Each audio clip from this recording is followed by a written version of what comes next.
Donc ce soir, on a le plaisir de recevoir Maître de Quatrebeu, notaire à Douai et professeur d'université à Lille, entre autres de droit canon. Il y a des universités d'État qui ont quelques... À Paris, ça existe aussi, des cours de droit canon. Il va nous parler de la chevalerie. Et tout à l'heure, il pourra vous dédicacer soit le livre sur la chevalerie ou sur le blason.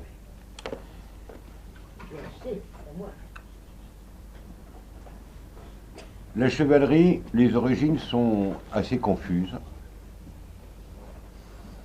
Des hommes violents, isolés bien souvent. Et c'est l'Église qui va humaniser la chevalerie et lui donner un code d'honneur. Puis il y aura les croisades, ou la Reconquista. Et lors des croisades, de nombreux ordres religieux, militaires, vont être fondés. Et certains subsistent encore aujourd'hui. Vers le XIVe siècle, la noblesse... Elle est assimilée, la chevalerie, à la noblesse. Et l'adoubement se transmet, c'est une tradition, par un adoubement, soit chevaleresque, donc un chevalier authentique peut adouber un autre, un quidam, soit un adoubement liturgique fait par un prélat, père abbé ou évêque. Donc ce soir, il va vous entretenir la chevalerie, de l'esprit chevaleresque. Et je pense qu'à notre époque, c'est bon de retrouver les valeurs fondamentales de ce qui a pu animer ces hommes. Défendre le faible, honorer la justice, défendre l'Église. Et il suffit de reprendre l'épître de Saint Paul qui... dans la Sainte Liturgie, dans le rite catholique latin traditionnel, vous remettra en mémoire dans quelques semaines. Pour mener le combat, il faut revêtir l'armure. Et d'ailleurs, la confirmation, on l'a oublié, où on signe le confirmant de l'huile, c'est la marque du combat. Et aujourd'hui, c'est de plus en plus nécessaire. À vous, cher ami. Merci Frère Thierry, bonsoir mesdames et messieurs. Tout d'abord, une précision, cette conférence initialement avait été proposée à Pascal Gambirasio Dasseux, qui est l'auteur de l'ouvrage qui vous sera proposé tout à l'heure, qui est un véritable spécialiste de la chevalerie. Il vit à Limoges, c'était compliqué pour lui d'être là parmi nous aujourd'hui. Il m'a demandé, moi qui suis douaisien, un peu plus proche, de le suppléer. Je le fais évidemment avec moins de connaissances et moins de talent qu'il n'en a de la chevalerie. Et je le fais, le frère Thierry rappelait effectivement que j'exerce des fonctions d'enseignant, je le fais sous la forme pédagogique. Donc vous ne m'en voudrez pas si je suis probablement moins spirituel que ne l'eût été Pascal, parce que j'ai l'habitude de m'adresser à un public étudiant et donc j'essaie d'être à la portée de celles et ceux qui souhaitent découvrir une matière. Alors, je voulais commencer par quelques mots relatifs à la chevalerie historique, avant d'en venir à l'esprit de la chevalerie. C'était historiquement, le plus simplement du monde, si l'on peut dire, au Moyen-Âge, une forme de force militaire qui était composée d'hommes d'armes qui combattaient à cheval, d'abord au corps à corps à l'épée, puis en se munissant d'une lance. On trouve le terme de chevalerie dès le XIIe siècle en ancien français, et c'est tout simplement, évidemment, sans grande originalité, dérivé du mot cheval. Dès cette époque, évidemment, on sous-entend une distinction entre les chevaliers qui sont des combattants professionnels, qui sont des combattants d'élite, qui montent à cheval, et la masse de l'infanterie, puis de l'artillerie, qui sont des combattants ordinaires. Les chevaliers devaient démontrer des qualités de hardiesse, des qualités de générosité que nous retrouverons de façon très commune à toute la chevalerie à travers les siècles et à tous les ordres de chevalerie. Évidemment, on songe aux Templiers, on songe aux Hospitaliers, et assez rapidement, comme l'a dit le frère Thierry, l'Église s'en est mêlée avec un certain nombre de vœux religieux qui se sont ajoutés à la simple qualité de combattant. Et puis peu à peu, effectivement, la chevalerie s'est alliée à la noblesse de souche et a fini par ne former qu'une avec la noblesse de souche. C'est sous l'influence de l'Église et de l'amour courtois que la chevalerie a développé ses valeurs, ses propres coutumes, qui ont été popularisées, si l'on peut dire, par les troubadours et les trouvères. La chevalerie, c'était d'abord historiquement une fraternité, ça a été ensuite un groupe social, et puis, enfin, c'est devenu une institution. Il y a, le frère Thierry l'a dit, un certain nombre de traditions qui sont particulières à la chevalerie, et bien sûr, on pense particulièrement à la cérémonie de l'adoubement. Et puis, la littérature a vanté les sentiments nobles de la chevalerie, la piété, l'humilité, la bravoure, la courtoisie, la largesse, la foi, l'honneur, et j'aurai l'occasion de vous en redire un mot tout à l'heure. On pense évidemment bien sûr à un certain nombre de grands personnages de la chevalerie chrétienne. On pense particulièrement à Godefroy de Bouillon. Et vous savez que Godefroy de Bouillon a refusé la couronne d'or lors de la prise de Jérusalem, considérant qu'il ne pouvait pas porter une couronne d'or là où le Christ, là géographiquement et spirituellement bien sûr, où le Christ avait lui porté une couronne d'épines.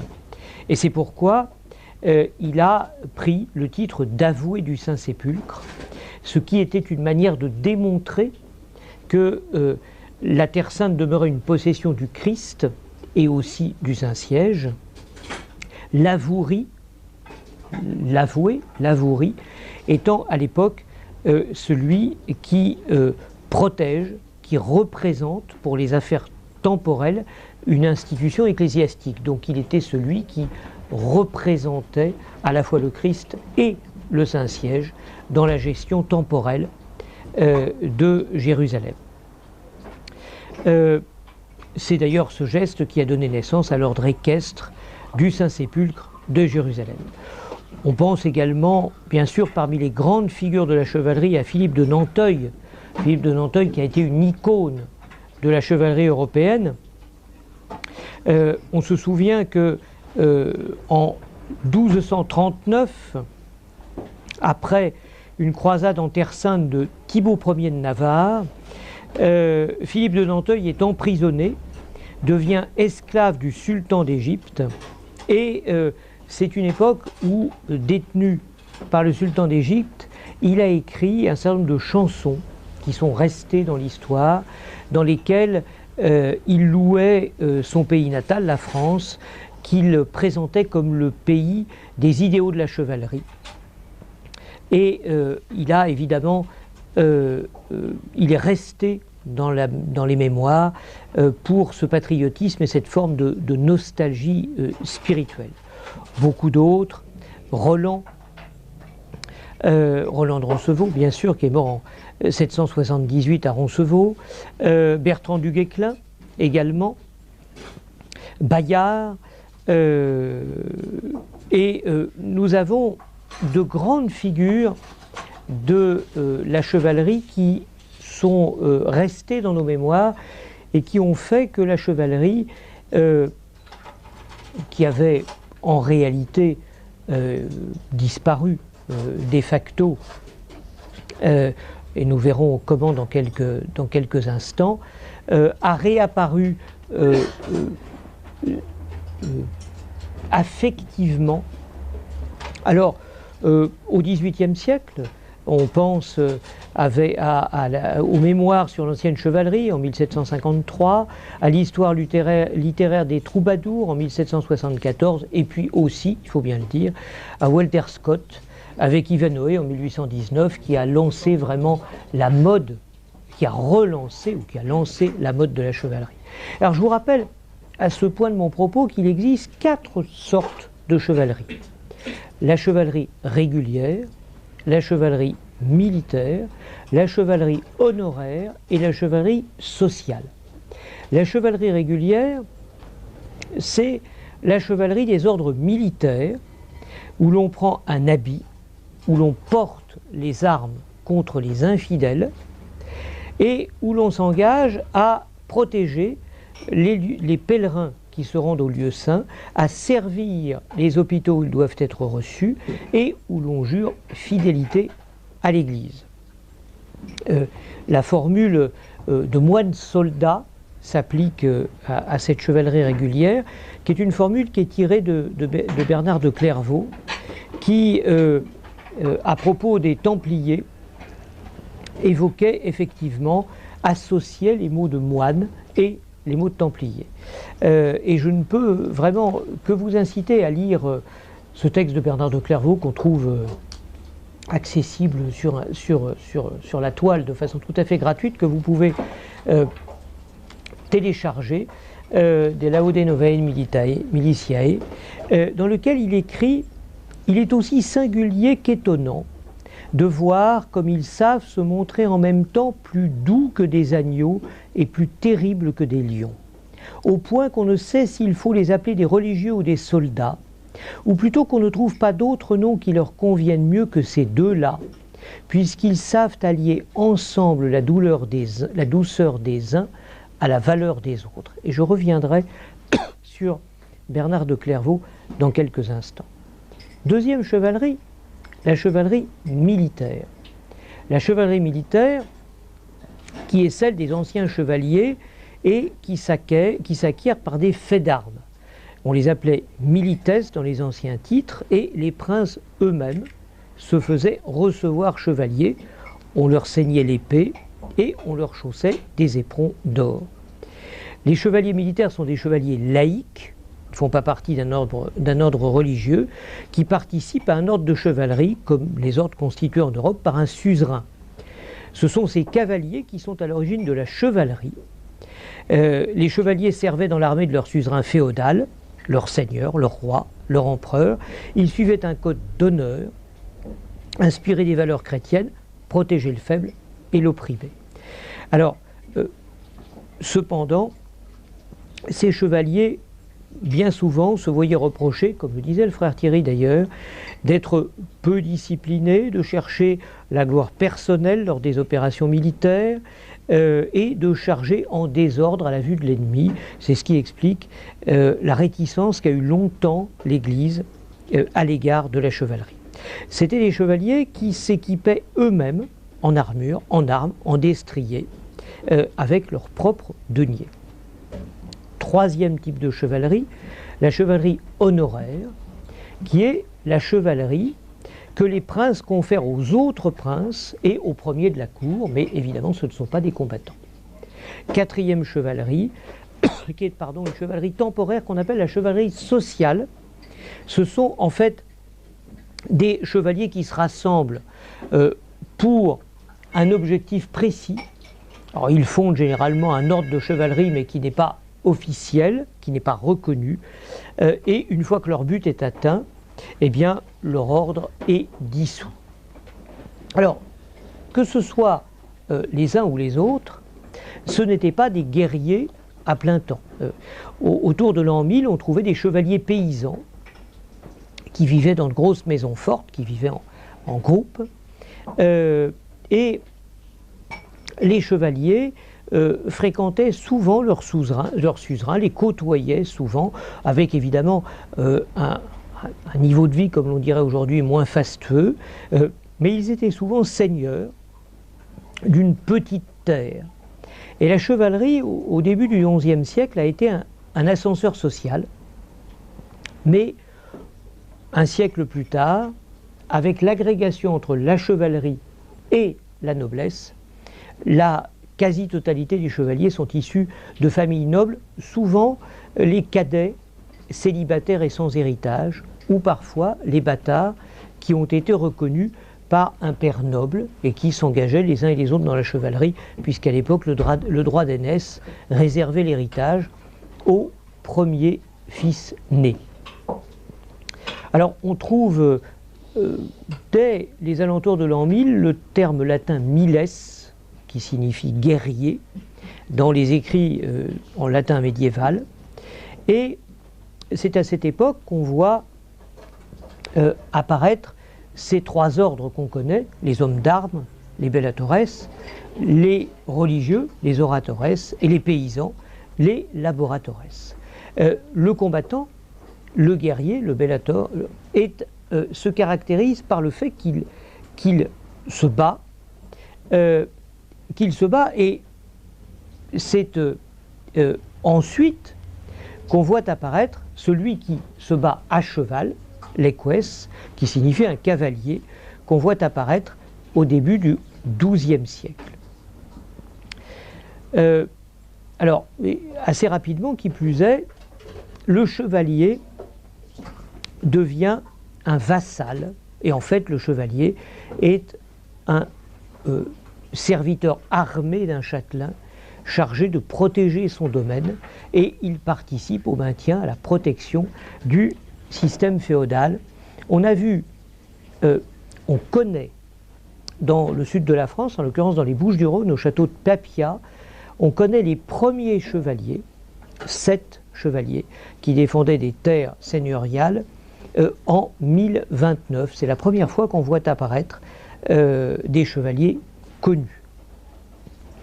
Donc, au fond, le seigneur s'entoure d'un groupe de soldats professionnels qui l'aident à maintenir l'ordre et à protéger les habitants de l'ensemble des assaillants. Évidemment, à ce titre, ils sont rémunérés, ils reçoivent une solde ou ils reçoivent des terres. Alors, c'est donc une catégorie socio-professionnelle, comme on dirait aujourd'hui, c'est une catégorie sociale à part entière, qui se situe en dessous de la noblesse, qui assez vite s'agrégera avec la noblesse, mais comme on l'a dit, ce seront les cadets de famille, donc évidemment, ça n'est pas tout à fait la noblesse. D'ailleurs, le chevalier n'a pas le droit d'ost, c'est-à-dire n'a pas le droit d'ost étant un des éléments du droit de ban, c'est-à-dire n'a pas le droit de former une armée. Alors, la principale difficulté du chevalier qui doit se procurer des armes, c'est un équipement coûteux. Il y a le cheval également qui coûte cher. Le chevalier, qui plus est, a un statut précaire parce qu'il peut perdre son statut s'il est malade, s'il ne peut plus assurer sa fonction militaire, s'il est blessé.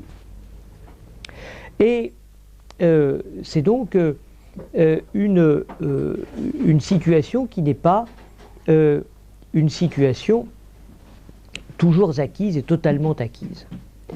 Ce qui a fait la gloire de la chevalerie, c'est qu'au XIIIe siècle, elle impose sa prépondérance sur les champs de bataille. C'est l'élite de l'armée, avec de nombreux exploits, des victoires militaires. Et par exemple, la bataille de Bouvines, le 27 juillet 1214, est un bon exemple, puisque c'est l'action de la chevalerie qui a décidé en grande partie de la victoire française. Donc il s'agissait à l'époque des troupes royales de Philippe Auguste qui s'opposaient aux seigneurs flamands. Alors, parmi tous les chevaliers connus, Guillaume le Maréchal, bien sûr, Guillaume le Maréchal est un chevalier important et intéressant parce qu'il avait une origine modeste Et il est mort, comme vous le savez, à un âge très avancé. Il est né vers 1146 et il est décédé en 1219. Il a été décrit à sa mort comme le meilleur chevalier du monde. Il a participé à 5 batailles. Et à l'époque, on considérait que survivre à 2 batailles était déjà un exploit. Et sur son lit de mort, il s'est enorgueilli d'avoir capturé plus de 500 chevaliers au cours des tournois auxquels il avait pris part. À sa mort, le roi de France Philippe Auguste a demandé aux chevaliers de sa cour de porter un toast à la mémoire de son adversaire le plus féroce, je ne veux pas dire le plus féroce, mais en tous les cas le plus efficace. Au XIIIe siècle, les chansons de geste ont été très populaires et ont glorifié les chevaliers, les élevant au niveau de héros. Au début du XIIIe siècle, d'ailleurs, en France, en Allemagne et dans d'autres royaumes d'Europe, on dispose par des législations royales qu'on ne peut plus accéder à l'honneur chevaleresque que si on est soi-même de lignée chevaleresque. C'était une tradition, cela devient une règle. Alors, on devient chevalier, vous le savez, par l'adoubement. Alors, l'adoubement, rappelons que l'impétrant, à 7 ans, est placé chez un seigneur qui sera son parrain. Il y gravit tous les degrés de l'éducation afin d'en faire un guerrier. Alors il nettoie l'écurie, c'est ce qu'on appelait le galopin. Il s'occupe des chevaux, c'est le page. Il est au service de la dame du château. Il suit un entraînement équestre. Il apprend à chasser. Puis il devient écuyer ou damoiseau. Il aide les chevaliers au tournoi et à la guerre. Et il a l'immense privilège de porter l'écu du chevalier. Entre 17 et 21 ans, il est adoubé. Alors c'est une cérémonie extrêmement officielle, de nombreux nobles y assistent. C'est son passage du statut d'écuyer à celui de chevalier, et ça a lieu en général entre septembre ou octobre.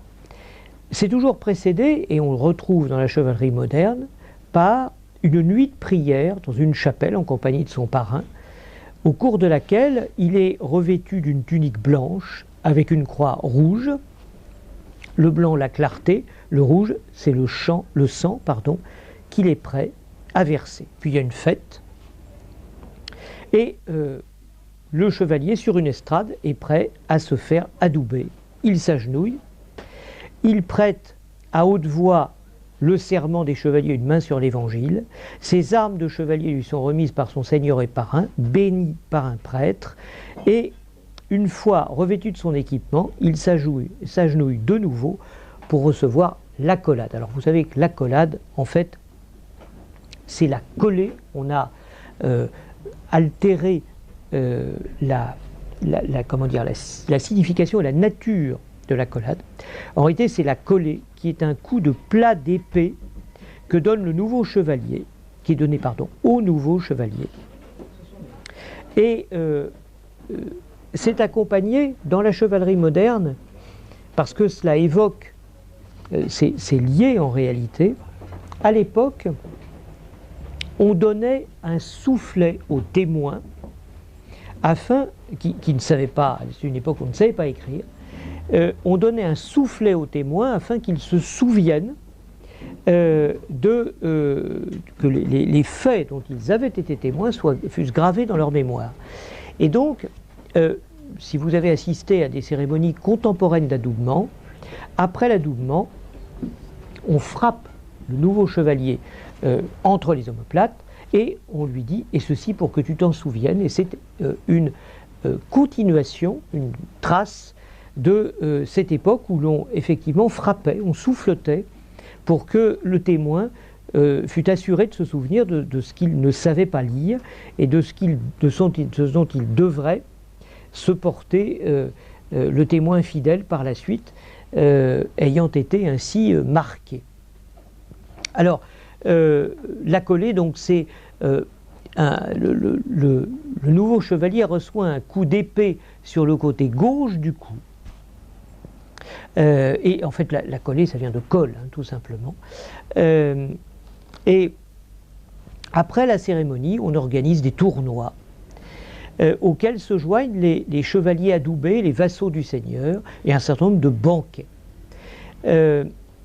Alors, l'Église a voulu donner une portée idéologique à cette cérémonie. Bon, on reviendra sur cette intervention de l'Église qui voit dans la remise de l'épée non seulement le droit pour le chevalier d'assurer, et le devoir d'assurer la paix et l'ordre public, mais aussi de soutenir l'Église et de protéger les faibles. Et la fonction religieuse a vraiment, à l'époque, une place centrale dans l'exercice des fonctions du chevalier. Donc, le chevalier, c'est un professionnel de la guerre, c'est un soldat au service d'un seigneur, qui est propriétaire d'armes, et d'armes qui plus est sont souvent endommagées et qu'il doit remplacer, d'où le fait de devoir gagner de l'argent. D'où, évidemment, le développement des tournois et des joutes, qui sont à la fois une manière de gagner de l'argent, de s'entraîner, de s'amuser, et, il faut bien le dire également, de se distinguer auprès d'une dame et de séduire. Et c'est pourquoi les chevaliers sont si preneurs de tournois qui sont des compétitions sportives, mais aussi un entraînement pour les batailles à venir. Et les chevaliers remportant les tournois pouvaient gagner des prix, des chevaux, des armures, des armes, de l'argent. Et c'était un moyen de promotion sociale efficace. Quant aux joutes, elles n'opposent que deux adversaires, contrairement aux tournois. Elles apparaissent vers le XIIIe siècle et sont moins meurtrières que les tournois, ce qui les fait mieux voir, notamment, des autorités religieuses. Parmi les devoirs du chevalier, on va trouver l'ensemble des qualités de la noblesse. Tout ce qui définit le comportement élégant d'un chevalier. Et toutes ces vertus ont été évidemment idéalisées par la littérature courtoise. Le chevalier est un homme d'armes, de guerre, de prouesse. Et puis on voit dans la littérature courtoise se glisser bien sûr une dimension amoureuse. Au XIIe siècle, l'équipement de base du chevalier représente le revenu annuel d'une seigneurie moyenne de 150 hectares. 3 siècles plus tard, 500 hectares.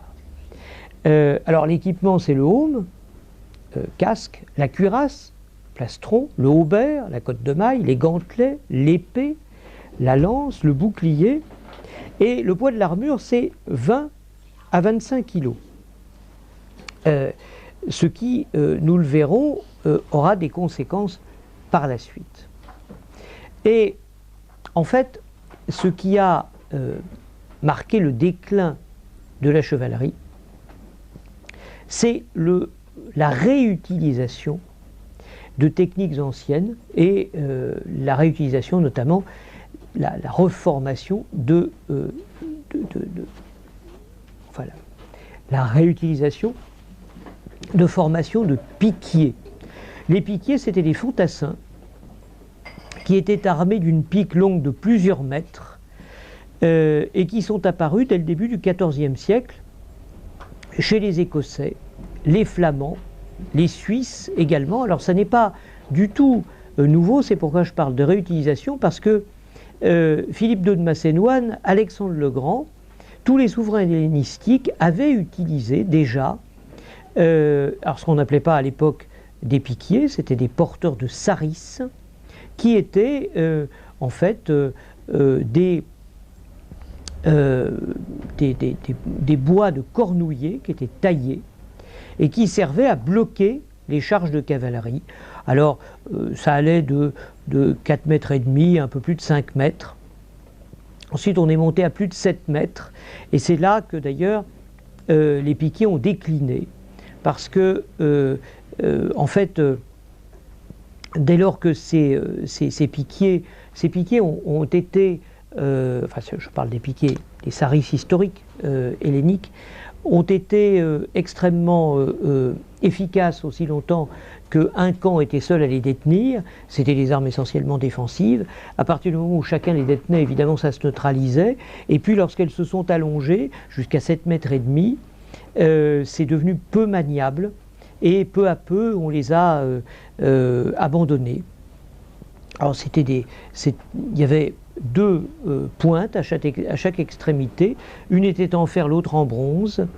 Celle en bronze était celle qu'on plantait, qui ne rouillait pas, et celle en fer était celle qui servait évidemment à accueillir l'adversaire.